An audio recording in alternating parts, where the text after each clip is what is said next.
Sauf bonne nouvelle tardive, ce ne sera pas un dialogue, puisque je suis seule.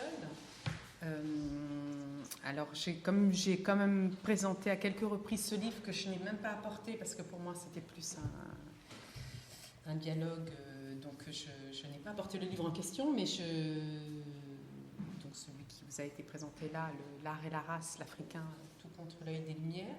Mais ce que je me propose de faire pour un peu changer d'angle, si vous en êtes d'accord, c'est d'un peu expliquer comment j'y ai travaillé et pourquoi je m'y suis mise et comment ça s'est passé dans ce processus donc, de fabrication.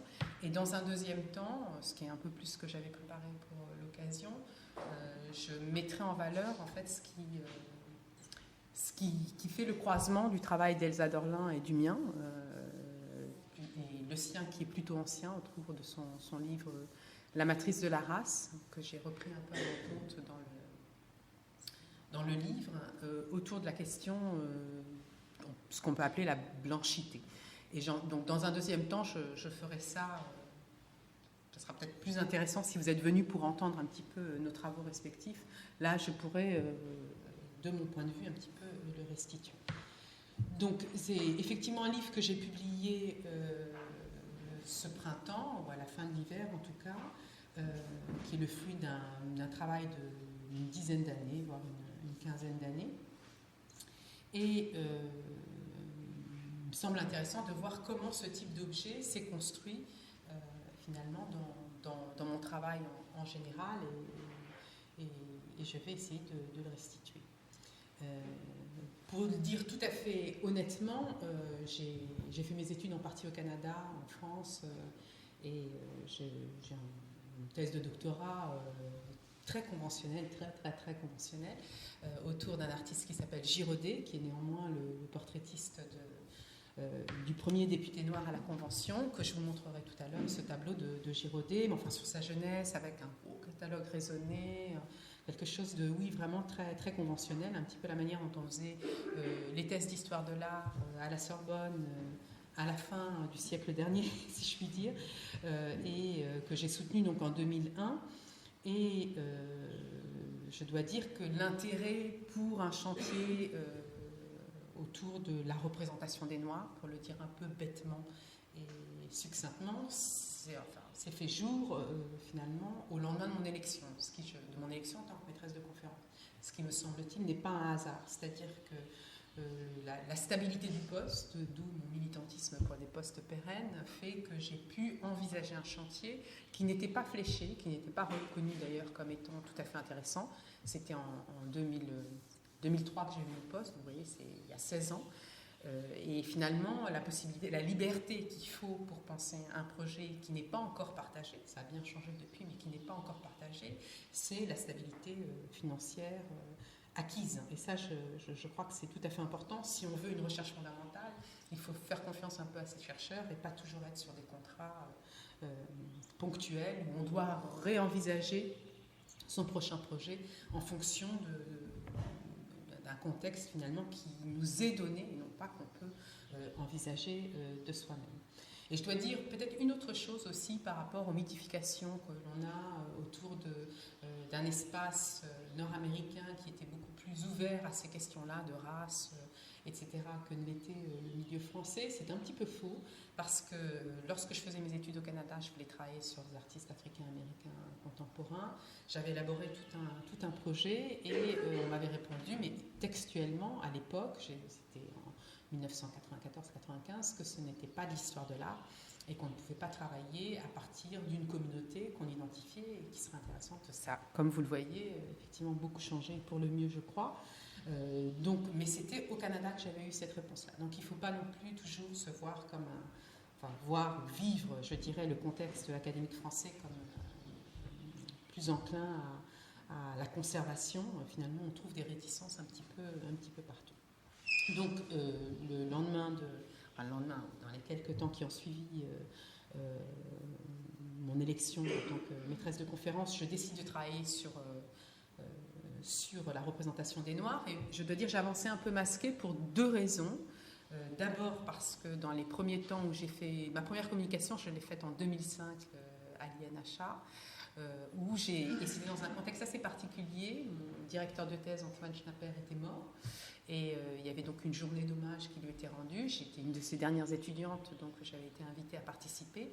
Et je m'étais dit, je vais faire quelque chose autour de, justement, la représentation des Noirs et expliquer comment les méthodes positivistes, il faut le dire, de Schnapper, peuvent aborder, si vous voulez, cette question-là, que ça n'est pas un sujet américain qu'il faut tenir à distance. Donc j'avais fait quelque chose d'assez fin, je trouve, sur comment les recherches fondamentales dans les archives font éclore finalement des sujets tout à fait intéressants. Et alors on m'a invité très gentiment, on m'a laissé parler, mais lorsqu'on a publié les mélanges, là je le dis ici, j'espère que ça ne sera pas trop répercuté, je regarde toujours si peut-être Elsa arrive, mais non. Au moment où on a publié ces mélanges, on ne m'a pas invité donc à donner ma contribution orale pour la transformer en contribution écrite. Pour vous dire les réticences un peu qu'il y avait, et dans mon sujet, il y avait écrit évidemment du noir, ou la représentation du noir, quelque chose comme ça, et les programmateurs n'avaient même pas compris de quoi je parlais, puisqu'ils avaient mis un N minuscule, pensant que j'allais parler de la couleur noire, comme pigment, en peinture, etc., mais pas de la représentation du noir. Donc ça, c'était le premier, je dirais, la première tentative de outing, on peut dire, de mon sujet. Et par ailleurs, donc c'est la raison pour laquelle j'ai continué à avancer un peu masquée.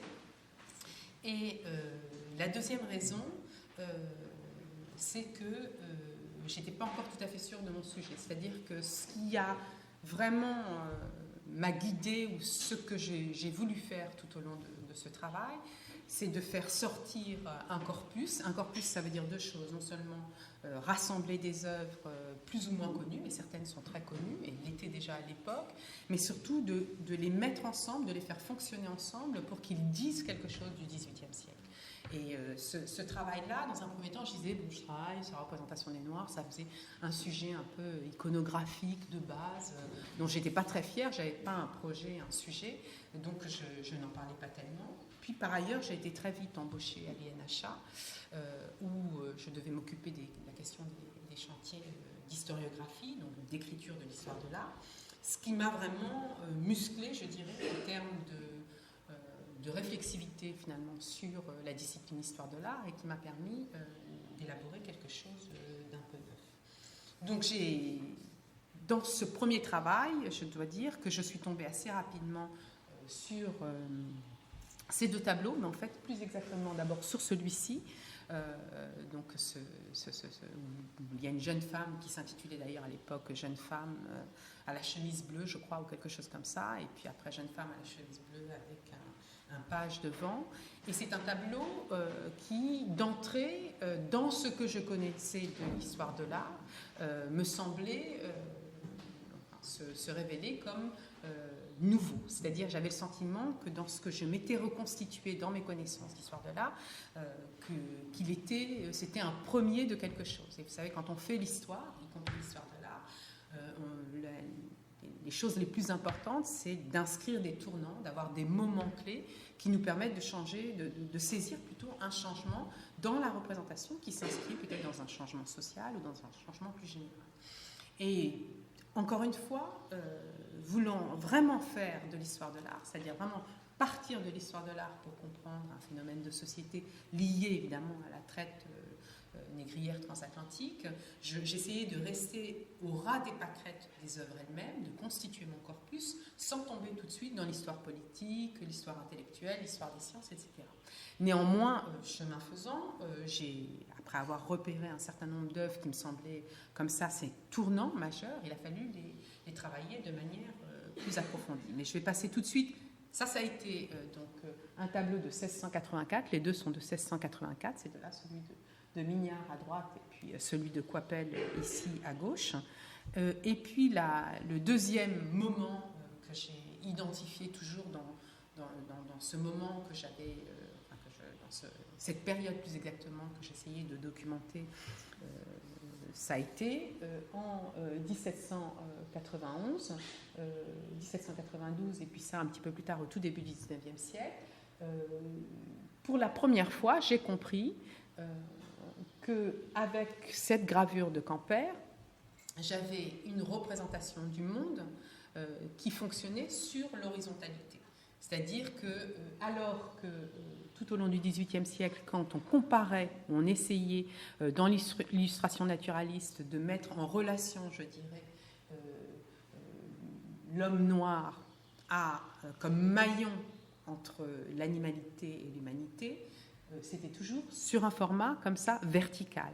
Et Camper est le premier, bien avant Darwin, donc plus d'une cinquantaine d'années avant Darwin, à penser une représentation du monde, une chaîne de l'évolution qui s'inscrit sur l'horizontalité. Et pareil, donc j'ai à ce moment-là un pressentiment que c'est une autre borne, c'est un autre moment important de l'histoire des images, des œuvres d'art et des images, qu'il va falloir expliquer. Donc je pars en me disant, voilà, ça va être le cadre dans lequel je vais travailler. Et donc, je reviendrai plus tard là-dessus, mais pour instruire finalement ces moments formels, ces moments plastiques qui va de soi, qu'il me paraissait très important de les mettre en correspondance avec les autres types d'histoires qui existent. Et il se trouve donc que ces deux tableaux sont de 1684, que l'on sait, que je savais par ailleurs, que tout au long du XVIIIe siècle, en tout cas jusqu'à la première moitié du XVIIIe siècle, un grand morceau de l'iconographie des Noirs est celle de la représentation d'une aristocrate blanche ou d'un aristocrate blanc avec une figure de page, féminin ou masculin, beaucoup plus masculin, mais en l'occurrence ici c'est plutôt féminin, d'un mineur, d'un prépubère, en gros entre 10 et 14 ans, qui a une fonction de continuité avec l'univers colonial en ce qu'il a de ressources naturelles premières. Ici, on voit un coquillage avec des perles dans une main de la part de la jeune fille qui est là, jeune fille noire, et de l'autre côté, un corail. Donc, il y a un prolongement qui est fait sur le plan iconographique entre ce que ces ressources naturelles peuvent apporter aux aristocrates européens qui sont dans un processus de colonisation ou qui sont dans les métropoles et qui bénéficient comme ça d'une partie de la famille qui a des plantations là-bas. Et le personnage noir vient là incarner finalement cette liaison et aussi, bien évidemment, cette exploitation des ressources naturelles et la façon dont son propre corps est mis au service finalement de l'opulence qui va se déployer notamment dans les métropoles, dans les familles aristocrates européennes. Donc c'est un poncif de l'iconographie des Noirs. On en trouve beaucoup dans la peinture française et dans la peinture anglaise, à partir des années 80, 1680, donc de la fin du XVIIe siècle, et jusqu'en 1750. Il y aura des avatars après, plus lointains, mais en gros, c'est le moment clé de ce type d'iconographie. Et puis, donc la même année, exactement la même année, le portrait de Coypel ici. Et à ce moment-là, en travaillant de manière plus approfondie sur l'histoire noire, je dirais, de ce temps du début des années 80, j'ai pu pointer que c'était en correspondance avec l'élaboration et la publication du Code noir. Pour ceux qui ne le savent pas, c'est une littérature juridique normative qui devait organiser la vie des colonies et spécifier les droits et les devoirs des maîtres et des esclaves, mais à tous les niveaux de la vie coloniale, qui était encore assez anarchique. Et en fait, le Code noir vient là, non pas tant pour protéger les esclaves, qui sont de toute façon dans une situation, comme on le sait, de biens mobiliers, c'est-à-dire que ce sont à l'équivalent des biens meubles, des objets finalement qui sont au service des maîtres, mais néanmoins, comme il y a des rivalités entre les maîtres dans les colonies, une tendance à s'approprier l'esclave d'autrui si on en est mal content, Colbert et Louis XIV décident qu'il faut décider, lorsque un esclave appartient à un tel ou à tel autre, même s'il nuit à un autre maître, il faut qu'il y ait une législation qui dise quelle doit être, en fin de compte, la punition qui va avec. Et ça allait aussi sur le fait comment doit-on nourrir les esclaves, comment doit-on les vêtir, comment s'assurer qu'ils survivent au moins jusqu'à 34-35 ans, ce qui était la moyenne de vie des esclaves dans les conditions difficiles dans lesquelles ils vivaient. Tout ça est normalisé par un texte qui s'appelle le Code noir, qui est élaboré surtout sur place par les planteurs, envoyé donc à Versailles à Louis XIV et Colbert, et donc ratifié là-bas et renvoyé dans les colonies pour servir finalement le gouverneur qui a désormais un texte qui organise tout ça. Exactement la même année que ce tableau-là, et par ailleurs, toujours cette même année de 1684, paraît dans le Journal des savants, qui était donc un périodique scientifique qui devait faire un peu la somme des connaissances accumulées dans la science en général, paraît un texte de François Bernier, qui est un littérateur, un voyageur, un savant, où pour la première fois, il se penche à la suite de ses nombreux voyages sur la nécessité d'organiser, de rendre intelligible le monde qu'il a découvert, où il a côtoyé finalement des personnes, des individus d'apparences diverses, et comment avoir une représentation qui soit fonctionnelle, où on puisse dire il y a à tel endroit telle personne, à tel endroit telle autre personne, qu'est-ce qui les distingue les uns des autres. Il propose d'abord deux pôles, les blancs et les noirs, comme étant les extrêmes de l'humanité, en les regroupant quand même, c'est un monogéniste, c'est quelqu'un qui croit à une souche commune de l'humanité, les blancs et les noirs, et au milieu de ça, il y a 3-4 catégories, des jaunes, des rouges, des couleurs plus orangées, enfin des mamelouks, etc. C'est assez indistinct. Mais c'est le premier qui pense en couleur. C'est le premier qui voit que le meilleur moyen de se représenter le monde dans son ensemble, ça va être de passer par des couleurs de peau qui vont être le plus à la fois intelligible et le plus fixiste possible. Donc ça n'est pas la race, enfin je dirais l'articulation d'un groupe humain à la couleur de sa peau est quelque chose qui s'invente, qui n'est pas donné de fait. Et ça s'invente au même moment que ce tableau. Hein, on pourrait dire le contraire. Le tableau s'invente au même moment que Bernier publie ça dans le Journal des savants.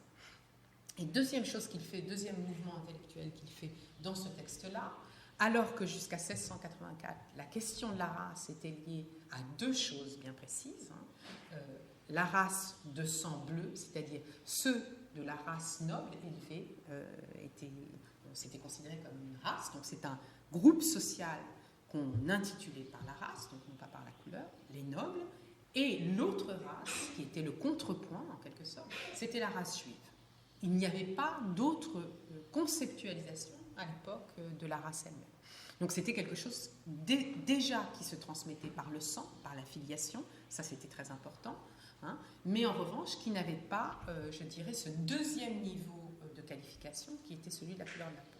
Donc il fait deux choses, il transforme le concept de race d'une distinction sociale à une distinction ethnique, si on peut dire, et il utilise la couleur de la peau comme étant le marqueur principal de la représentation du monde, hein, comme quelque chose qui est tout à fait fixe. Et ça n'est que vers 1735-40, donc à l'autre bout de ma chaîne iconographique, en quelque sorte, de ce premier mouvement, que l'on trouve le traité de Linné, qui est un savant suédois, mais qui sera traduit partout en Europe, et même aux États-Unis, donc dans le monde occidental, on peut parler désormais de monde occidental, qui fixera les 4 races qui demeurent. Bon, alors je présume que tout le monde sait aujourd'hui que la race n'a pas une valeur scientifique. Hein. On sait très bien que si on prend par exemple l'ADN je sais pas, d'un Sud-Africain peut être beaucoup plus proche que celle d'un Berrichon que d'un Berrichon avec son propre voisin à côté. Donc on sait que ces données sur le plan scientifique ont vécu jusqu'au lendemain de la Deuxième Guerre mondiale, qu'il y a d'autres manières de créer des groupes humains, mais néanmoins dans l'imaginaire, je pense que vous serez tous d'accord pour dire que la question de la race continue à agir. Et elle agit essentiellement autour de la couleur de la peau. Hein. Et donc c'est le premier Linné qui, pareil, reprend non seulement les blancs et les noirs de Bernier, mais qui propose que comme autre race fixe et comme système tout à fait valable en toutes circonstances, ce sont les jaunes, dit-il, et les rouges par ailleurs. Hein. Donc on a à partir de 1735, dans la science, puis dans l'imaginaire occidental essentiellement, une fixation finalement de la représentation du monde autour de ces 4 pôles que sont les blancs, les noirs, les rouges et les jaunes. Donc ce qui me paraissait tout à fait intéressant, c'est de voir que ça a une incidence, je dirais, sur le monde plastique, que le monde plastique est même au même moment en train d'inventer des formes de représentation et que ça déplace des considérations de représentation sociale ou de catégorisation sociale qui sont désormais élargies à la grandeur du monde et qu'il faut pouvoir reproduire. C'est comme ça que la race mute, hein, en quelque sorte, du monde social au monde international, si on peut le dire, autour de 1684. Donc en quelque sorte, sur le plan normatif, juridique, politique, autour du Code noir, l'organisation de la métropole et des colonies, sur le plan de la science et de l'imaginaire, sur le plan des arts, il y a un moment, 1684 ou 1680, qui me paraissait intéressant comme borne initiale du travail que j'entamais. Donc ça a été le premier pas, je dirais, vers un sujet aussi qui me paraissait plus intéressant et vers l'idée qu'au-delà de la représentation des Noirs, que je trouvais quand même un sujet un peu bébête, il pouvait y avoir une question de savoir comment l'art travaille la race et comment la race travaille l'art aussi et s'introduit donc dans cette réflexion. Et puis je vais y revenir après, mais peut-être aller tout de suite vers l'autre borne, comment l'autre borne s'est confirmée aussi dans ma réflexion. Donc à l'autre bout de mon travail se trouvait donc cette gravure de Campert qui me semblait précisément offrir, dans une temporalité extrêmement courte de quelques années, une correspondance avec l'histoire politique. Alors, le cas de Campert est tout à fait intéressant. C'est un savant, un médecin, un anatomiste originaire d'Amsterdam, mais qui travaille aussi en France et qui fait paraître donc en 1791 un traité sur une dissertation, plus exactement, sur les variétés de l'espèce humaine. Donc on est après tout un long XVIIIe siècle qui a beaucoup pensé la question clé du XVIIIe siècle, c'est d'où vient la couleur des Noirs. C'est-à-dire, mais comment se fait-il, une vraie question anatomique, si on peut dire, comment se fait-il que les Noirs sont noirs? Pourquoi sont-ils noirs? Et pourquoi surtout restent-ils noirs? C'est-à-dire, si on fait naître un enfant de 2 parents noirs en Europe, il sera quand même noir. Ça, c'est vraiment une énigme scientifique, avec ce qu'il y a de plus pur, je dirais, c'est-à-dire une vraie question qui donne lieu à des concours savants avec des réponses, des propositions, des hypothèses qui mêlent des explications bibliques. Il y a aussi une explication très très répandue, c'est que si une femme blanche croise un homme noir dans la rue pendant sa grossesse, le choc sera tel que ça imprimera son bébé. C'est pour ça que certaines femmes donnent pas lieu, mais accouchent d'enfants qui sont noirs. On ne pense pas au métissage, tout ça. Ça c'est juste la force de l'impression. C'est quand même tout à fait intéressant, au moment où on invente la gravure en couleur, qu'on puisse penser que le choc, le traumatisme, en fait, s'imprime dans le ventre de la femme. Et c'est aussi une manière d'être dans la négation, le déni qu'il puisse y avoir des relations entre blanc et noir, finalement, qui donnent lieu à des enfants en partie. Bon, tout ça est très intéressant. Je reparlerai éventuellement après. Néanmoins, ce qui est intéressant, c'est que la question clé du XVIIIe siècle, c'est l'origine de la couleur des Noirs. Voilà, je passe. Et on arrive à la fin du XVIIIe siècle, et Campert, donc, qui s'inscrit quand même dans cette recherche, commence sa dissertation sur la variété donc, de l'espèce humaine. C'est un monogéniste aussi, c'est quelqu'un qui croit, contrairement à Voltaire par exemple, c'est quelqu'un qui croit que nous venons tous d'une souche commune qui est humaine. C'est une nécessité d'être monogéniste parce que ce n'est pas entré en contradiction avec la Bible, où il y a Adam au départ, où il est nécessaire de ne pas remettre en question les croyances catholiques, contrairement à Voltaire, qui pensait un polygénisme, qui s'opposait donc à cette idée d'une souche commune de l'humanité, aussi pour, en quelque sorte, renforcer donc son athéisme et sa volonté de remettre en question la conviction que la Bible était une explication du monde. Donc il y a plusieurs strates, je dirais, à opter pour le monogénisme, pour le polythéisme, qui se greffent à un ensemble de réflexions philosophiques sur l'origine du monde, sur le contrat social, etc. Bref, passons. Donc Campert, dans cette dissertation, dans ce traité qu'il fait paraître en 1791, explique que lui aussi, quand il était petit, il se promenait dans les rues d'Amsterdam et il a un choc, c'est le premier paragraphe de son traité. Il a un choc, il croise un homme noir et depuis, il tente de comprendre comment cet homme noir était noir parce que ça a été un peu le traumatisme, même positif, traumatisme dans le sens de l'expérience forte qui l'atteint quand il est jeune et qu'il a construit toute sa carrière de savant depuis à propos de cela. Et la grande spécificité de Campert aussi, c'est que non seulement c'est un savant, mais c'est un dessinateur. C'est-à-dire qu'il ne délègue pas, comme le fait Buffon, comme le font beaucoup de naturalistes du XVIIIe siècle, à d'autres le soin d'illustrer ses traités. Il ne délègue pas ça, il est lui-même celui qui va pouvoir traduire visuellement, graphiquement, ses expériences de savant. Et il y a 2 niveaux. Donc, le premier niveau, c'est qu'il raconte donc, cette expérience, il illustre de plusieurs planches son traité. Et ma proposition, en tout cas dans le livre, c'est que, étant donné qu'il était lui-même dans son laboratoire, sans envoyer des consignes de représentation ou d'illustration à quelqu'un complètement étranger à ses explorations, il est dans son laboratoire, il fait un premier mouvement déjà, même s'il a ce choc donc, lié à la couleur de la peau, étrangement, il est le premier à se dire mais finalement la couleur de la peau c'est quelque chose de beaucoup trop éphémère, de pas fiable, ça change.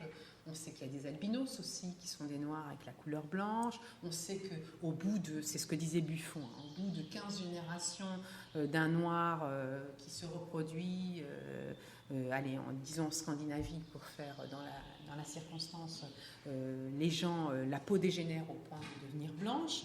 Si on se mélange, elle blanchit tout de suite. Donc finalement, on ne peut pas se fier à la couleur de la peau comme un marqueur indélébile de l'altérité. Hein. C'est trop, ça passe trop. Donc il décide, ce que j'ai appelé dans le livre, de passer d'une science molle à une science dure et entreprend donc de chercher l'altérité, la race, dans les os. C'est-à-dire vraiment dans quelque chose qui est une science dure, hein, qui est quelque chose de plus fiable. D'où ce système de correspondance avec les crânes. Donc ça, c'est son premier mouvement. Il dit, je me méfie du côté sensationnel, sensation de l'épreuve de la noirceur, pour aller voir si en dessous, il y a quelque chose qui caractérise le noir de manière plus fiable encore et de manière plus rassurante. Plus on sait qui est l'autre, plus on sait qui est soi-même. Et selon moi, il commence une collecte de crânes et dans son laboratoire, dans son atelier de travail, il est obligé d'organiser ses crânes et forcément il les met sur des étagères. Et je pense que c'est parce qu'il est lui-même avec son petit calepin pour écrire, pour prendre des notes, pour dessiner, qu'il a ces crânes autour de lui, qu'il est obligé de fonctionner à l'horizontale. C'est-à-dire qu'il n'est plus dans quelque chose qu'on lui dicte au loin, où on reprend un schéma de reproduction comme ça, sous le format aussi des folios, qui sont plus à tendance verticale qu'horizontale, mais il veut vraiment reproduire l'expérience qu'il est en train de faire, et finalement, il réplique le dispositif de l'étagère sur sa feuille, ce qui fait qu'il horizontalise en quelque sorte son travail.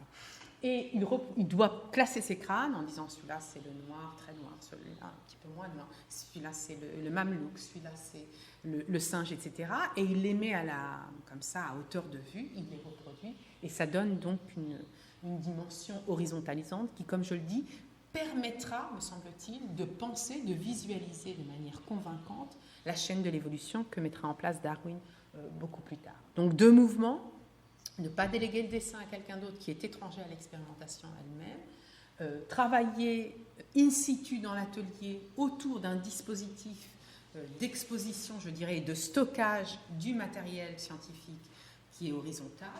Et enfin, et là on est dans la supercherie propre à l'image, que je trouve tout à fait intéressante, pour vous dire pourquoi j'ai tant travaillé sur cette image-là, on a un artiste ou un savant qui organise non seulement donc ses crânes, là, sa science dure, et qui réplique quand même, pour être tout à fait pédagogique,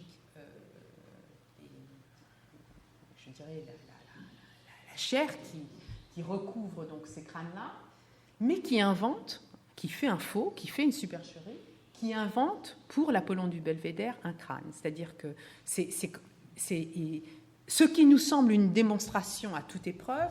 Surtout qu'on a le grid en dessous qui permet de dire voilà, on est dans la géométrie, là, c'est pas de la représentation, c'est pas de l'art, c'est vraiment de la science. Or, évidemment, l'Apollon du Belvédère en soi n'a pas de crâne, il n'a pas eu de crâne de l'Apollon du Belvédère. Mais il fait un faux pour montrer que le blanc se rapproche d'une perfection idéalisée qui est de l'ordre de l'art, et qu'à l'autre bout de la chaîne, donc, on est ici autour du noir, du nègre, comme il dit, et du singe qui va là. Donc tout ça est d'abord donné une grande force à l'image, tout ça est de l'ordre de la démonstration pseudo-scientifique et artificielle, et je me suis dit, là, on a un nouveau moment charnière, en fin de compte, du côté de ce que la science et l'art, dans une collaboration étroite, finalement, peuvent démontrer. Et c'est à partir de ce dessin-là que tout le mouvement, je dirais, de l'anthropologie physique, alors que le XVIIIe siècle était du côté de l'anthropologie culturelle, c'est-à-dire de voir la distinction des peuples entre eux, entre quelque chose qui est de l'ordre de la couleur de la peau ou de l'ordre des vêtements, des coutumes, etc., que ça va disparaître pour essayer d'ancrer dans le corps au plus profond, et notamment dans le crâne, cette distinction qui serait immuable. Donc j'ai voulu retravailler à partir de ça. Et juste une chose pour ajouter, la première société des observateurs de l'homme, qui est la première société d'anthropologie, qui date de 1799, qui est fondée par les idéologues, un mouvement de pensée donc à la fin du XVIIIe siècle, qui va se réunir autour de savants, d'historiens, de philologues et d'artistes aussi, préconise de ne plus reproduire de la moindre ornementation sur un corps, de dévêtir les gens dont on va explorer l'altérité, que ce soit en Australie, que ce soit en Afrique, quoi, et de s'en tenir juste à quelque chose qui est au plus près justement de l'ossature, du squelette et du crâne. Donc on est dans un mouvement vraiment où la science doit se méfier de tout ce qui est ornement, de tout ce qui a été anthropologie culturelle jusqu'à maintenant, alors qu'on avait justement la description des costumes, des coutumes des peuples jusqu'à maintenant qui permettaient justement d'organiser les choses. Donc c'est un moment clé où la science passe d'une science matérielle, coutumière, je dirais d'une science coutumière, à une science physique, anatomique et à une anthropologie physique. Et puis, deuxième chose tout à fait importante, c'est au même moment que l'on trouve le portrait du premier député noir, Jean-Baptiste Bellay, par Girodet, donc en 1797, où, me semble-t-il, à ce moment-là aussi, donc au moment de l'abolition de l'esclavage, il faut savoir que c'est le député noir qui arrive en 1794, qui déclenche en quelque sorte le vote pour la première abolition de l'esclavage en France, déclenche, je veux dire, tout ça est orchestré, je veux dire, ça a été travaillé par les députés, c'est un vœu de l'Assemblée nationale à Paris, mais disons qu'on attend le moment où ces députés de Saint-Domingue, dont un noir arrive, pour le célébrer en l'officialisant et en le faisant voter. Et Girodet, quelques années plus tard, donc le vote a lieu le 4 février 1794, Girodet fait son tableau en 1797, en tout cas il l'expose la première fois, et il met en relation étroite, je dirais de siamoiserie, comme j'ai appelé dans le livre, le portrait en buste de Raynal, que vous voyez là, et celui donc de Bellay, donc ce premier député noir à la Convention. Et là, me semble-t-il, il se passe aussi un glissement ou une récupération, même informelle, de la part de Girodet, de tout ce qui a été cette réflexion depuis 5-6 ans autour de l'anthropologie physique et autour du contraste noir et blanc, dans une forme d'équivalence d'ailleurs, dans la pose des deux hommes.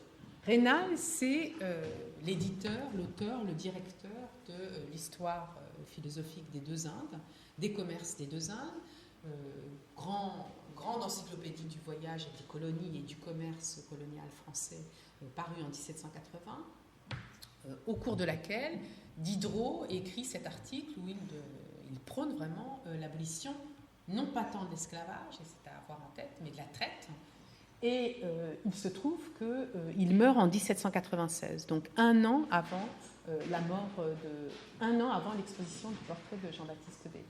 Et il me semble que dans le choix que fait Girodet de représenter donc ce buste de Raynal, qu'il emprunte à un buste qui a été fait par Espercieux en terre cuite, donc marron, il le transforme en un buste en marbre qui n'existait pas à ce moment-là, mais pour retrouver, je dirais, le contraste noir-blanc, mais aussi pour en faire quelque chose, surtout au niveau du cou, qui est presque du côté de l'écorché. Alors il y a aussi là un travail qui tente d'aller au-delà de la couleur de la peau, pour entrer dans quelque chose, encore une fois, que j'appellerais une science plus dure, qui permettrait de travailler justement la distinction entre noir et blanc. Donc on retrouve dans les années 90, qui est un peu la fin de mon livre, si vous voulez, même s'il y a un post-scriptum autour de la violence romantique et qui va un petit peu au-delà, on retrouve un travail, si vous voulez, où l'histoire politique, donc avec le vote de la première abolition de l'esclavage, l'histoire artistique avec le portrait de Bellay, l'histoire savante avec Camper se rencontrent pour signer un moment, un tournant dans l'histoire d'une manière un petit peu plus générale. Donc c'est un peu autour de ces choses-là que j'ai travaillé.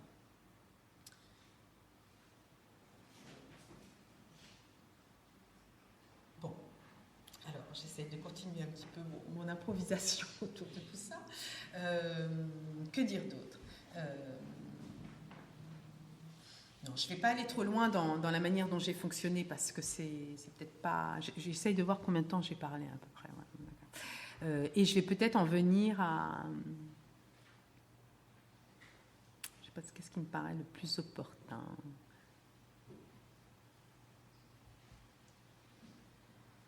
Je vais passer ça, si ça ne vous dérange pas. Et en venir je dirais, au nœud que je pensais nouer avec Elsa Dorlin et en venir peut-être à ces choses-là qui sont plus proches de ce qui vous a été annoncé. Alors,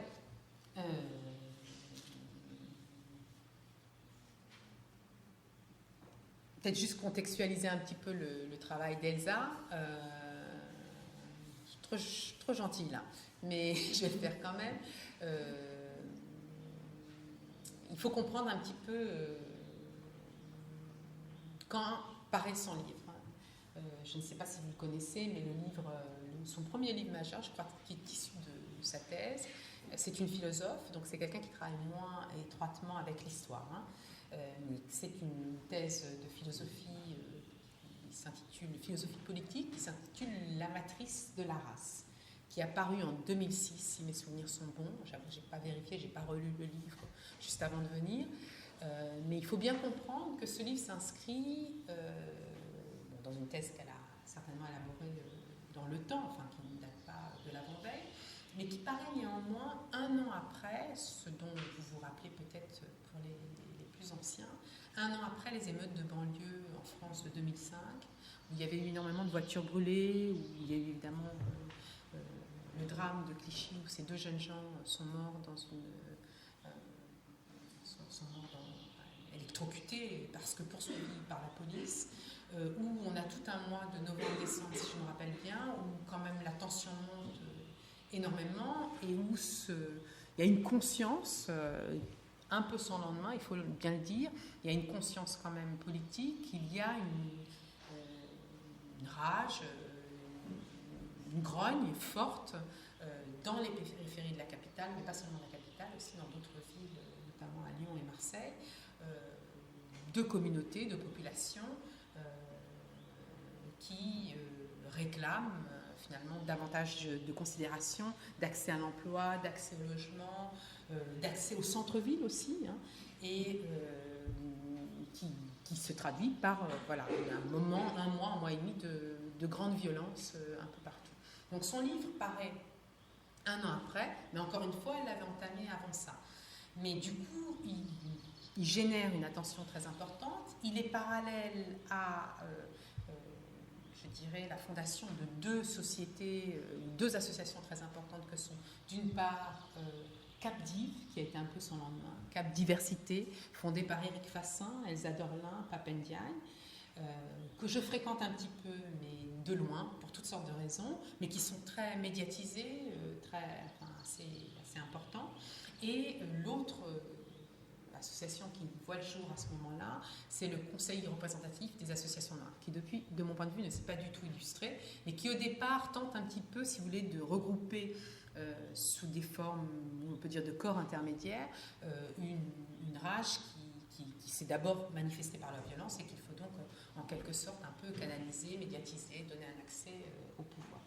Et lorsqu'elle publie son livre, c'est un livre qui tente de faire le croisement c'est un des premiers livres en français sur les questions d'intersectionnalité, qui tente de faire le croisement entre ce moment où voit le jour la race, à la fin du XVIIe siècle, au début du XVIIIe siècle, notamment dans des écrits de savants français, et en même temps, comment la nation, qui sera l'entité politique majeure du XIXe siècle, prend ses sources dans les discours sur la race et sur le corps des femmes, qu'elle relie dans son livre, comme étant matricielle précisément, et comme fondement finalement de ce que l'on va prêter à la nation tout au long du XIXe siècle. Elle vous expliquerait ça certainement beaucoup mieux que moi, mais en gros, ce qu'il faut retenir, c'est qu'il y a une tentative de projection dans le temps sur un plan philosophique d'un certain nombre de textes qui ont fondé la nation en l'articulant au ventre de la femme finalement et par ailleurs à la question de la race. Et dans ce sens, c'est très audacieux. C'est un livre qui continue, je pense, à avoir son importance. Probablement qu'elle ne l'écrirait pas tout à fait de la même façon aujourd'hui parce que depuis, il a été beaucoup alimenté par d'autres éléments majeurs travaillés par l'histoire, qui contextualisent un petit peu plus les choses, qui diversifient les sources, alors qu'elle travaillait sur 1 ou 2 ou 3 textes qui permettaient de faire un système un petit peu forcé, mais qui permettait de mettre en valeur quand même une tendance générale. Donc ça s'est depuis un peu complexifié, mais ça reste quand même extrêmement stimulant de travailler à partir de ce texte-là.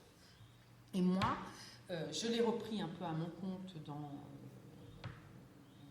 un des chapitres de mon livre, qui est en fin de compte le premier chapitre, où j'essaye de travailler donc sur la question de la blancheur. C'est-à-dire que il m'a semblé important dans la construction de mon livre sur l'art et la race, de comprendre d'entrée comment la race blanche est aussi quelque chose qui se performe. C'est-à-dire que ce n'est pas quelque chose de donné, et les Européens vont en quelque sorte s'en rendre compte au moment où le monde s'élargit, au moment des grandes conquêtes territoriales et coloniales finalement, où le fait de fréquenter d'autres populations, avec une apparence encore une fois phénotypique différente, fait que, et notamment par les liaisons interraciales, autant sont-elles interdites, elles sont d'autant plus interdites qu'elles sont pratiquées. Hein. Donc le métissage propre au monde colonial, bon gré mal gré, devient une sorte d'anxiété qui est nourrie du côté des Blancs, et on peut travailler, et là j'ai repris aussi un peu les travaux d'Angela Rosenthal, qui est une chercheuse qui travaille à Dartmouth, qui est depuis décédée, mais qui avait fait un gros travail là-dessus dans le monde britannique, si vous voulez, où on peut voir que justement tout ce système de poudre, à la fois des cheveux, du visage, etc., vient comme une sorte un appui à la nécessité de renforcer justement cette blanchité ou cette blancheur sociale qui se voit d'autant plus menacée que la promiscuité aussi, mais proximité des populations noires notamment et des liaisons interraciales vient menacer donc ce capital charnel et symbolique qui doit être transmis pour que justement les avantages, je dirais, matériels qui vont avec ce capital symbolique restent du côté et des Européens et en l'occurrence des Blancs. Donc il y a toute une chaîne, je dirais, et c'est très intéressant de travailler à partir de ça sur toutes les formes de poudre qui sont mises en œuvre justement pour blanchir ce teint. Et là je renvoie aux travaux notamment sur le maquillage qui ont été faits par quelqu'un dont j'oublie le nom, qui est professeur à l'Université d'Orléans, Catherine Lanoël, ça y est, ça me revient, qui a fait un très gros travail justement sur le maquillage en général, et donc, duquel on peut extraire les différentes poudres justement mises à la disposition des aristocrates essentiellement, mais aussi des bourgeois dans leur vœu de se parer de cette blancheur lorsqu'ils sont en performance sociale. Donc, pour moi, ce travail sur la poudre croisait celui, bien évidemment, de celui sur la race, et en ce sens, croisait celui de Elsa Dorley. Donc j'ai mis, pour expliquer aussi et pour contextualiser un petit peu cette question de la blancheur, je mets 2 exemples qui fragilisent un petit peu justement ce capital symbolique qui est dû à la peau. Donc bien évidemment, je reprends le portrait de Mignard, qui est encore une fois le premier de toute une série autour de cette figure qui est à la fois possession et figure repoussoire. Hein. Plus on a une figure sombre, c'est quelque chose qu'on a en plus théorisé par toutes les théories sur la couleur. Vous adjoignez une personne mineure souvent, et aussi toute l'infantilisation des populations noires passe à travers ça. Vous n'avez, ça c'est quelque chose qui est très émouvant, vous n'avez dans les représentations, je dirais, des Noirs entre 1680 et 1750-60, presque que des mineurs. C'est-à-dire comment circule aussi la minoration, l'infantilisation justement des Noirs. Quand on ne passe pas par la bestialité, on passe par une autre forme de, je dirais, de sous-humanité ou d'humanité dépendante qui passe par cette minoration. On le voit là ici. Et vous avez ici la représentation d'un albinos sous forme de pastel qui s'appelait Mapondé, hein, qu'on peut croire qui est une sorte de transcription peut-être d'un nom ou d'un prénom qui était d'origine, originaire d'Angola, et qui donne lieu à un pastel de Perrono qui est aujourd'hui précisément, c'est pour ça que j'ai choisi, conservé en Suède. Le nombre d'albinos que l'on peut trouver dans l'iconographie naturaliste ou dans les tableaux au XVIIIe siècle est très important. J'en mets un autre exemple, ici Geneviève, qui est donc une illustration du traité d'histoire naturelle de Buffon, pareil, ce qu'il appelait les blafards ou les négresses blanches, hein, en l'occurrence, que l'on voit ici, qui pose, pauvre jeune femme, dans l'atelier et le cabinet du savant, devant Jacques de Sèvres, qui est son dessinateur attitré, et dont il explique d'ailleurs que lui-même, Buffon, c'est-à-dire il est conscient de la violence qui s'établit entre le regard savant et le regard artiste, et il dit qu'elle avait une forme de pudeur qui pouvait se sentir par la crispation de sa main et par le fait qu'elle essaye un tout petit peu de prendre un petit peu de cacher un peu son pubis en mettant un pied devant pour qu'on voit un peu moins ses attributs. Donc j'ai essayé de travailler très longuement sur cette gravure qui est quand même très étrange et qui montre le degré de docilité attendu de ces pauvres êtres humains. Et il décrit tout, la forme des mamelons, enfin, le nombre de poils sous les aisselles, etc. On est vraiment dans une dynamique de savoir qui est un prolongement en métropole de l'exploitation des corps, de la mainmise absolue des corps noirs et même des corps blancs et noirs en métropole. Et ce qui est intéressant, c'est que les albinos sont une forme d'obsession des chercheurs naturalistes du XVIIIe, puisque précisément le système mis en place par Linné autour d'une catégorisation assez fixiste qui donne un état des lieux. Il y a 4 races dans le monde où vous sortez votre échéancier, ou nuancier plus exactement, vous avez les noirs, les blancs, les jaunes, et il y a justement ces albinos qui existent dans toutes les races, et qui viennent contredire, en quelque sorte, justement, ce système si efficace. Donc, finalement, à la fois l'origine de la couleur des Noirs et le soin, le sort qu'il faut réserver intellectuellement aux albinos dans ce système sont un des points d'ancrage, je dirais, de la réflexion sur la race tout au long du XVIIIe siècle, et les dessinateurs ne sont pas en race. Donc, on a la blancheur performée, on a la blancheur blafarde qui est blanc sans être blanc articulé à la race, puisque ces blancs-là ne sont pas des blancs. Hein. Comment fait-on pour résoudre ça?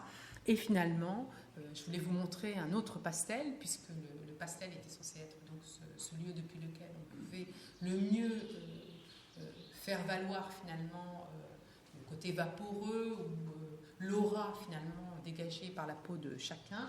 On voit ici Joseph Pose, on voit très précisément comment le visage est poudré, puisque l'artiste prend soin de nous montrer la partie de sa peau qui ne l'est pas, et on voit la même poudre qui envahit donc la chevelure. Hein. Donc jusqu'où va cette nécessité de performance? Et c'est d'autant plus intéressant que c'est à la veille, comme un sursaut vraiment de l'Ancien Régime, c'est à la veille donc de la Révolution française qu'on a encore une représentation.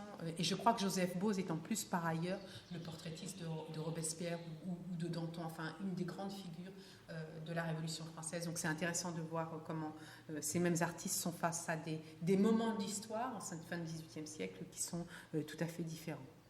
Et puis dernière chose, où on voit, où se joue, même dans le monde de la caricature et de la performance théâtrale, où la question de la blancheur et de la noirceur viennent polariser en quelque sorte les représentations et la chaîne de connotation que l'on attribue à ce qui est blanc et à ce qui est noir.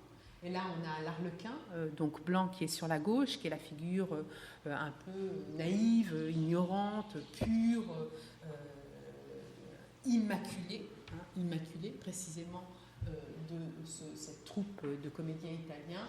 Et puis le masque noir, finalement, de celui que l'on voit au milieu, qui est autour de la fourberie, de la duplicité, etc., qui est donc là encore plus près d'un monde diabolique qui se trouve juste derrière lui en train de faire ce jeu de masque. Et puis dernière chose que je voulais vous montrer, c'était ce tableau qui se trouve à la National Gallery de Londres de 1720, où on retrouve justement ce poncif, comme ça, encore une fois, de l'aristocrate blanche et du page noir, mais là où il y a une dimension qui s'ajoute encore en plus à cela, c'est la rougeur. C'est-à-dire que si vous regardez bien, il y a deux niveaux où on n'est plus justement dans cette blancheur immaculée, complètement lisse, qui aplatit, je dirais, tout ce qu'un visage traduit, tout ce qu'un visage traduit. On voit manifestement que le rouge a été forcé un petit peu. Et à mon avis, il y a deux niveaux de renforcement de ce rouge. D'une part, il faut animer un peu le visage vieillissant. Il faut le contraster davantage parce qu'il a perdu de son éclat d'antan, qu'on pouvait trouver dans le Mignard de 1684, par exemple. C'est le cas de cette femme qui est un peu plus âgée. Mais ce que l'on comprend aussi, et ça je le comprends dans mon travail un petit peu plus tardivement, c'est autour de Jefferson, c'est que la question de l'animation du visage est centrale dans la compréhension, dans le fait de faire converser, correspondre l'univers artistique avec l'univers politique.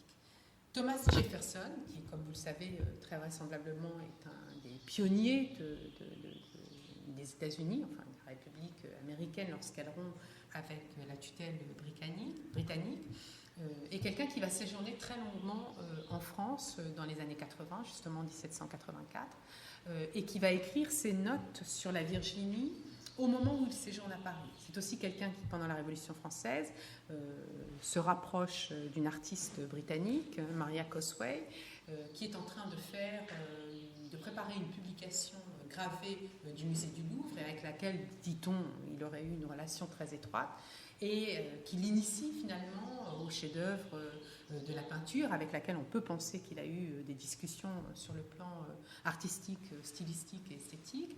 Et dans ses notes sur la Virginie, donc qui sont antérieures d'ailleurs, enfin il a un lien, Jefferson est aussi portraituré par Houdon, dans ses notes sur la Virginie et dans ses travaux aussi ensuite lorsqu'il pense donc cette nouvelle république états-unienne, si on peut dire, il établit une forme de justification du fait que cette révolution démocratique n'ira pas jusqu'à une abolition de l'esclavage.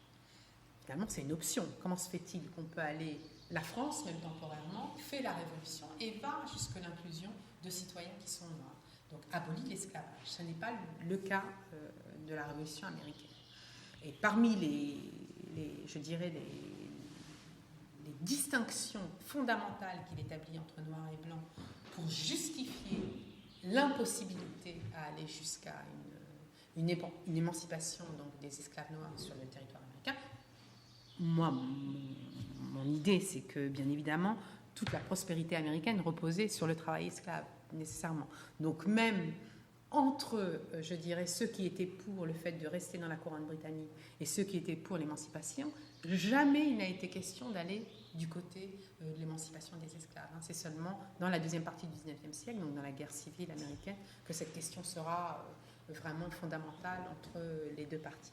Mais Jefferson explique que, d'une part, il a un long développement, j'aurais pu vous l'apporter aujourd'hui, mais je ne l'ai pas fait.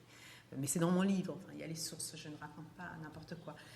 Il explique que les Noirs s'inscrivent du côté de l'humanité, puisqu'il sait qu'il y a des liaisons sexuelles entre les Noirs et les singes, et que même les Noirs eux-mêmes conviennent, c'est-à-dire que la dimension de la beauté est très importante. Les Noirs eux-mêmes reconnaissent que la plus belle Noire ne peut jamais être aussi belle que la plus laide blanche. Donc pour lui, moralement, la question de la laideur et de la beauté ont une conséquence, je dirais, politique. Et deuxième chose qu'il fait, qui est tout à fait intéressante, c'est qu'il explique qu'on ne peut pas inclure les Noirs dans la vie civique telle qu'on est en train de l'élaborer nouvellement, parce qu'ils sont noirs, ils sont sombres, et on ne peut pas lire leurs émotions.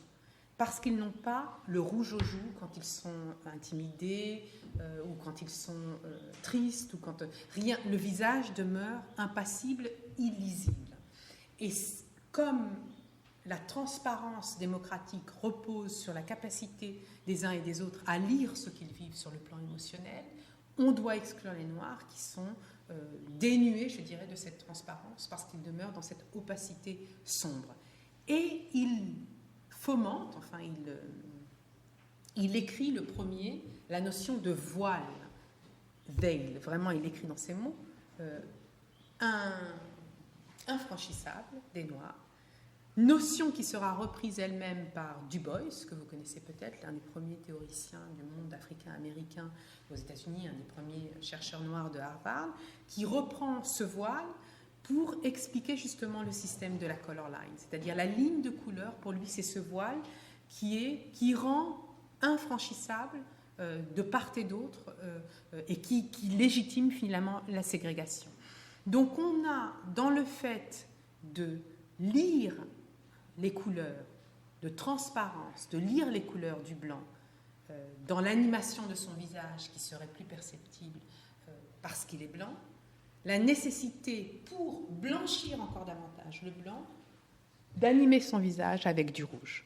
Et donc je pense qu'il y a là, je ne suis pas dans une démonstration, je ne dis pas qu'en 1720, Largillière avait lu le chapitre de Jefferson écrit en 1784. Je ne suis pas complètement débile, je ne veux pas faire un anachronisme, mais je veux dire que ce sont des convictions, me semble-t-il, qui passent du monde de l'art au monde de la politique, du monde de la beauté et de l'esthétique au monde de la vie civique, qu'il y a des perméabilités de part et d'autre, qui se lisent à regarder bien les tableaux, à lire les textes, que l'on peut voir exprimer à un moment donné de manière très claire.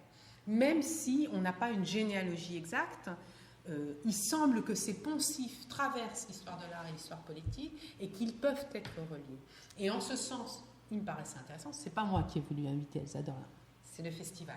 J'en étais tout à fait heureuse. Ça aurait été l'occasion de parler justement comment cette question du citoyen, de la citoyenneté, sont pensées depuis l'art et depuis le politique. Et c'était là-dessus que je voulais finir ma présentation. Moi, je suis ouverte aux questions. Je peux vous raconter mon livre en large, en long, en large, en travers. Ce n'est peut-être pas tellement la question. Je me propose de m'arrêter là.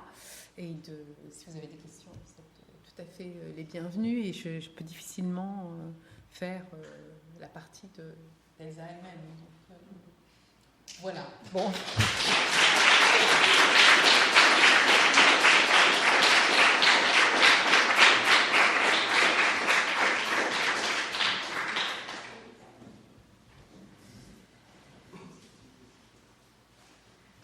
Qu'est-ce qu'on fait?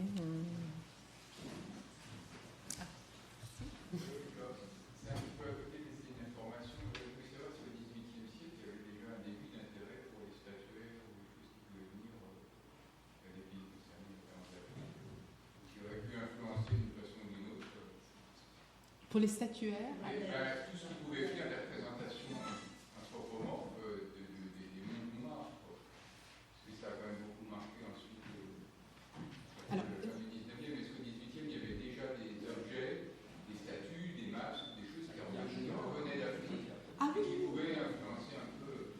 Oui, alors, mais est-ce que vous voulez dire, est-ce qu'il y avait des artistes africains dont on connaissait les œuvres et qui... Ou des œuvres elles-mêmes qui en faisaient, sans consacrer des artistes, mais qui pouvaient influencer. Alors, il y avait des collections d'objets africains. Ouais, peut-être je comprends mal la question. Il y avait des collections d'objets africains dès la fin du XVIIe siècle, d'objets qui n'étaient pas considérés précisément comme de la statuaire ou forcément des beaux objets, qui étaient essentiellement ce qu'on appelait les fétiches, vraiment précisément, qui étaient des objets de culte en général, mais qui étaient transformés sous le statut d'objet d'art dans les collections même où elles arrivaient. Je ne sais pas si c'était... Je voulais juste savoir si ça avait pu influencer un peu la façon dont on alors, d'abord, il y avait des Noirs en France, c'est-à-dire que les artistes, la façon dont ils s'y prennent là, c'est qu'ils peignent vraiment d'après nature, c'est-à-dire que il n'y a pas une médiatisation comme on peut trouver au début du XXe siècle, c'est-à-dire par l'intermédiaire des masques ou de toute la production africaine elle-même qui vient guider finalement leur représentation, la représentation des Noirs dans les objets. Là, c'est vraiment fait d'après nature, ou alors par l'intermédiaire des colonies, si vous voulez, un certain nombre d'images qui circulent quand même, qui sont envoyées par des peintres ou des artistes qui sont souvent moins reconnus, qui ont moins les codes artistiques eux-mêmes propres à l'Europe, en tout cas à l'Académie royale de peinture par exemple, mais qui servent de modèle aussi. Mais c'est peint sur le vif en fait, c'est peint d'après nature, sans qu'il y ait... de toute façon, quand on lit précisément au XVIIe, au XVIIIe siècle, la représentation qu'ils ont, l'Africain pour eux finalement, c'est l'esclave qui vit dans les colonies. Il n'y a presque pas de pénétration en Afrique elle-même, il y a une vie de comptoir qui est connue des voyageurs, des négriers, des acheteurs, etc. Mais finalement, l'Africain, dans sa vie sociale, c'est celui qui est pensé depuis le monde colonial et depuis le monde esclavagiste. C'est ça l'Africain, étrangement. Hein. Donc, du coup, c'est pour ça qu'on a toujours des personnes isolées. C'est ce que j'essaye de faire. Le fait même qu'on n'ait pas de représentation de famille, par exemple, tout au long du XVIIIe siècle, qui est le nœud central de la vie sociale telle qu'elle est pensée au XVIIIe siècle, démunit la représentation du noir d'une civilité, puisqu'il n'est toujours que par morceaux, souvent de mineurs comme ça, mais ça vient du monde colonial qui a déjà tranché dans le rapport à une vie sociale et culturelle qui était celle de l'Afrique, dans le processus d'arrachement et le déplacement vers les colonies antillaises, perd un peu souvent la langue, le rapport à la société. Donc finalement, c'est plutôt un certain nombre d'individus qui arrivent en métropole parce que les maîtres emmènent leurs esclaves qui deviennent des domestiques en métropole, que l'on croise dans la vie métropolitaine, française, anglaise, etc., qui deviennent sujets de certains tableaux. Donc c'est plutôt peint sur le vif, plutôt peint, souvent ils sont habillés comme des petits jouets vivants, c'est aussi ce que je proposais comme idée, des jouets vivants dans le cadre de ces vies où ils sont, des hommes et des femmes à tout faire, très très intimes, qui suivent souvent dans tous les moments de la vie, même de la toilette, etc., les femmes qu'ils servent. Mais il n'y a pas un passage par une Afrique des objets. Je ne pense pas qu'il y ait une connexion même entre les collections d'objets, en tout cas dans la première partie du XVIIIe siècle, et ces personnages qui sont des pages, des serviteurs, des domestiques, des esclaves. Il n'y a pas une connexion entre les deux, si vous voulez. Il me semble, en tout cas, dans ce que je connais. Je suis un peu en retard, en fait. J'aimerais juste savoir si les tableaux que vous avez montrés, vous pouvez les voir dans l'exposition du musée d'Orsay sur portrait le modèle noir. Ben non, parce que mon livre est plus sur le XVIIIe siècle. En fait, ça commence avec le XIXe, l'exposition Le modèle noir. Ça sera dans la prochaine exposition prévue par le musée du Louvre. Et c'est une blague, ça, c'est pas vrai. Avant le XVIIe siècle, est-ce qu'il y a eu de la représentation des Noirs? Avant le XVIIe siècle? Oui, absolument. Mais moi, je pense aux Vierges noires.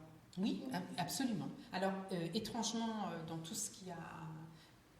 Et là, c'est aussi peut-être quelque chose que j'aurais dû dire en introduction et qui justifie un peu pourquoi je fais commencer ça en 1684. Avant que le noir se greffe sur l'histoire atlantique et la traite négrière, le registre principal d'apparition des Noirs dans l'art occidental, c'est la peinture religieuse.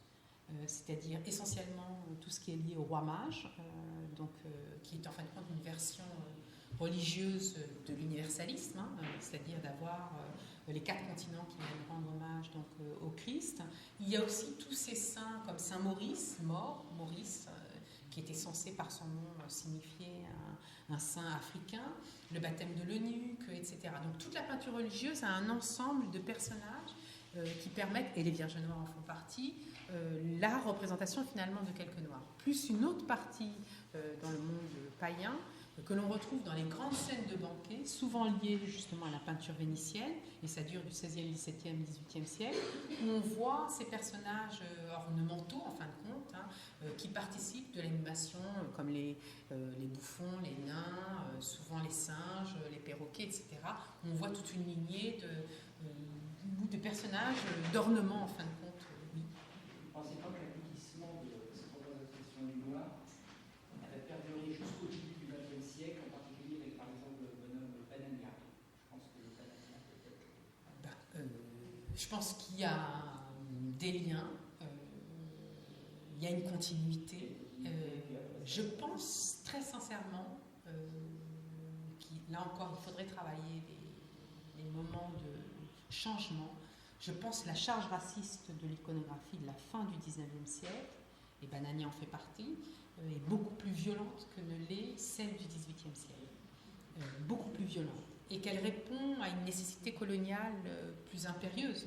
Où là, je ne dis pas que ça n'est pas raciste, je ne dis pas qu'il n'y a pas une vision hiérarchique et même une conviction de l'infériorité des Noirs tout au long du XVIIIe siècle, généralement, mais il n'y a pas toute cette iconographie à charge et toute cette iconographie, justement, là aussi, multiple, c'est-à-dire que souvent ce sont sur des supports qui ont vocation à vraiment circuler, notamment l'affiche, la gravure, la carte postale, le film, etc., où on est dans une stigmatisation qui, plus finalement la présence de Noirs en métropole, en Occident,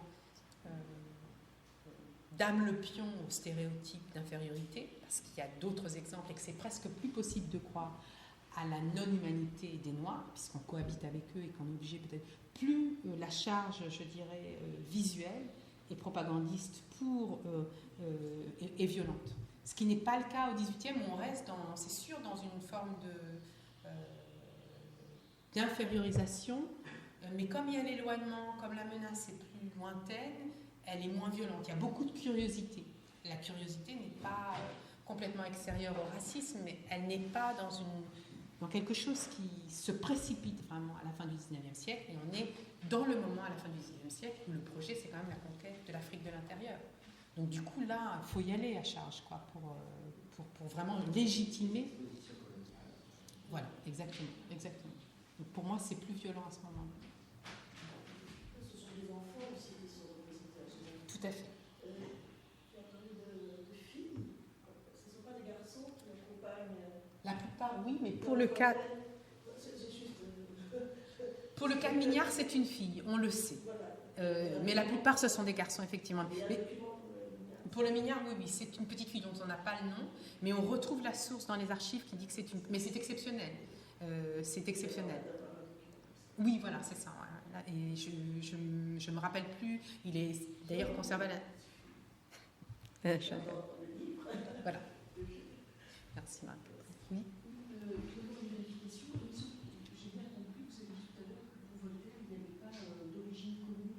Oui, non, c'est un polygéniste.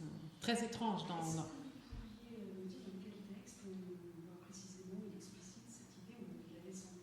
Alors, je vais être un peu bizarre. Mais d'abord, c'est une conviction générale, donc il la déploie en plusieurs lieux. Mais en revanche, moi, j'en ai identifié un précis dans mon livre en notes, pour envoyer notes que je ne connais pas par cœur, mais c'est très facile de le retrouver dans mon livre, dans le chapitre, même vous pouvez aller en bibliothèque, vous n'avez pas à l'acheter, mais ou je peux même, je peux vous l'envoyer par email si vous voulez. Mais Voltaire est un polygéniste. Est un polygéniste parce qu'il est athée. C'est-à-dire que donc c'est à tout prix et il va faire découler tout ça tout le reste. C'est-à-dire il tient plus à l'athéisme, je dirais, qu'à la question de la place de l'Africain dans la représentation de l'humanité. Donc, il doit en faire la preuve. Et pour lui, l'albinos, c'est pour ça que c'est dans l'article, dans le chapitre où je traite de l'albinos que je me préoccupe, et pour lui, l'albinos est la preuve du polygénisme. c'est-à-dire qu'il y a des sources différentes, etc. Ce à quoi répond Buffon en disant non, non, l'albinos c'est une étrangeté, mais c'est la preuve qu'on a une source commune, unique, mais qu'elle est blanche, puisqu'elle est matricielle et supérieure, et qu'elle rejaillit de temps en temps dans les autres races pour se rappeler qu'à l'origine on était tous blancs.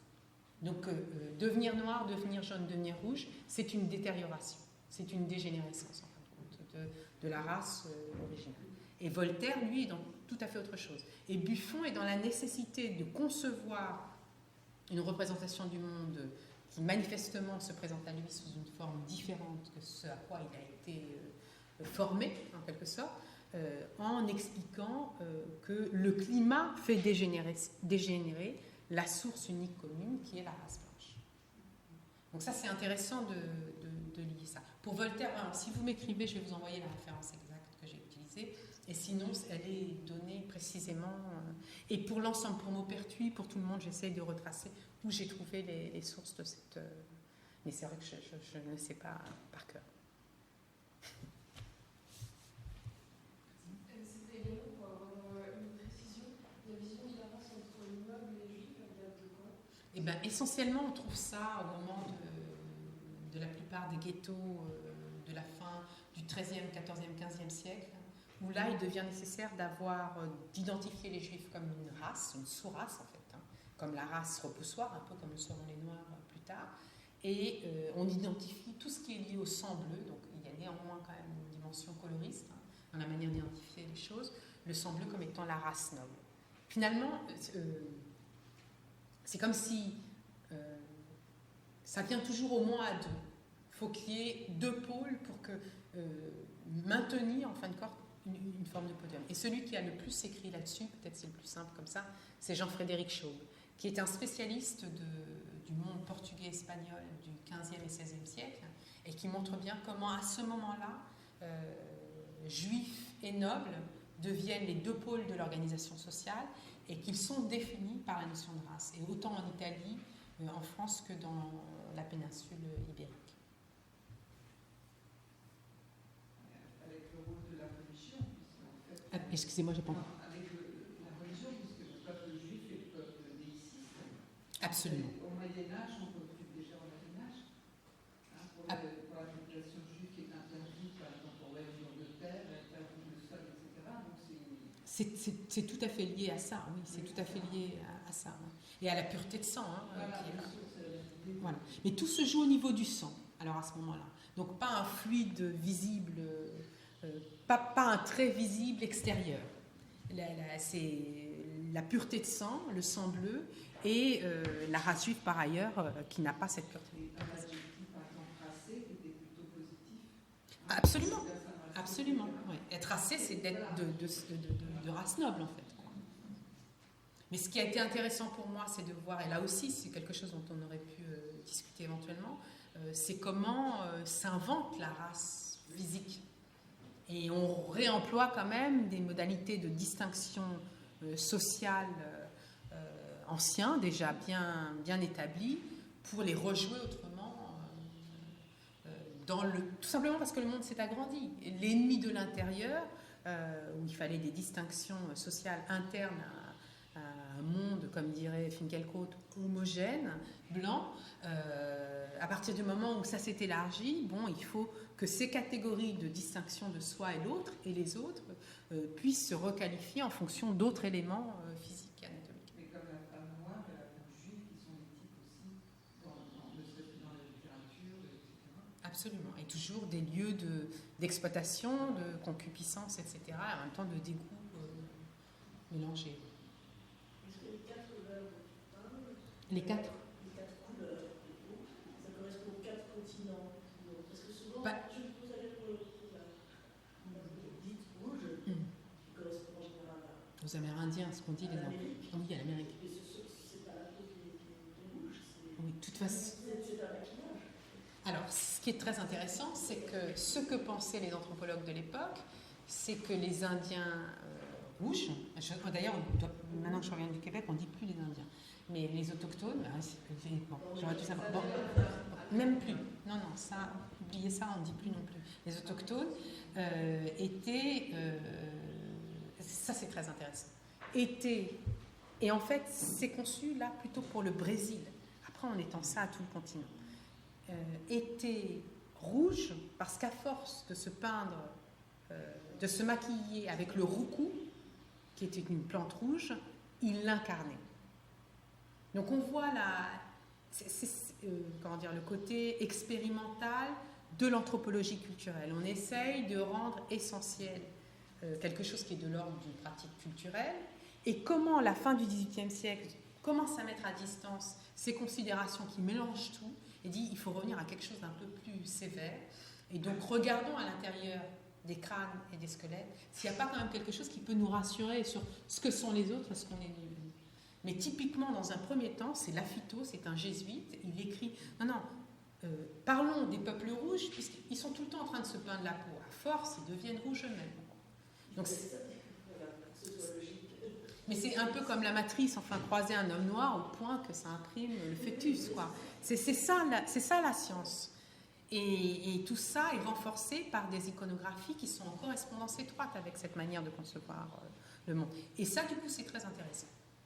Et il faut voir, et c'est peut-être la dernière chose que je dirais, à quel point, du coup, l'histoire de l'art et l'histoire des mondes visuels et artistiques est un outil intéressant quand on s'intéresse à ça. Parce que c'est depuis cette histoire du regard, cette histoire du matériau, cette histoire, encore une fois, du pigment, comme étant à la fois ce qui pigmente la peau et ce qui fait le matériau de la peinture, peut être un apport à l'histoire sociale, l'histoire politique, l'histoire des sciences. Ça, c'est des choses que je pense étaient passées inaperçues, même aux gens qui travaillaient très étroitement sur la race. Donc, il faut investir vraiment du point de vue de ce que sont nos matériaux, mais aller jusqu'à l'investissement de l'histoire sociale et politique, quoi. Pas en rester à, me semble-t-il, c'est ce qui est intéressant à ce niveau-là. Enfin, dans la culture populaire, le peau rouge aussi, ça existe aussi. Par exemple, le peau rouge, on le retrouve dans les cow-boys et les peaux rouges. Bien sûr, c'est un avatar de ça. Ça a été une fusion. C'est pour ça que je dis qu'au-delà de ce que la science a, ce avec quoi la science a rompu, notre imaginaire continue à travailler avec ça. C'est pour ça que quand on veut abandonner la notion de race, attention, on nie quelque chose qui est encore actif. Il faut le compte. Dans la bande dessinée, de manière Évidente. Ouais. Oui, forte. Ouais. Tout à fait. Tout à fait. Non, c'est pas inintéressant, ça reste actif. Quoi. Je peux me permettre, il n'y a pas si longtemps qu'on a abandonné les 4 races dans les livres scolaires. Ah oui, même. Alors ça, je sais pas. Ah Oui. Moi, je l'ai appris. Hein. Je sais pas si, enfin, Non, je vous confirme. Non, mais je veux dire, par exemple, fin 50, début des années 60. On apprenait. Vous avez un livre de leçons de choses avec les 4 races. D'accord.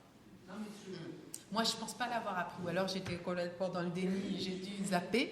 Mais je pense pas l'avoir appris. Mais oui. c'est peut-être à Oui. 10 ans près. Oui, ouais. Oui, tout à fait. Bon. Encore merci d'être venu, d'être resté, même si j'étais seule. Et puis, bon festival.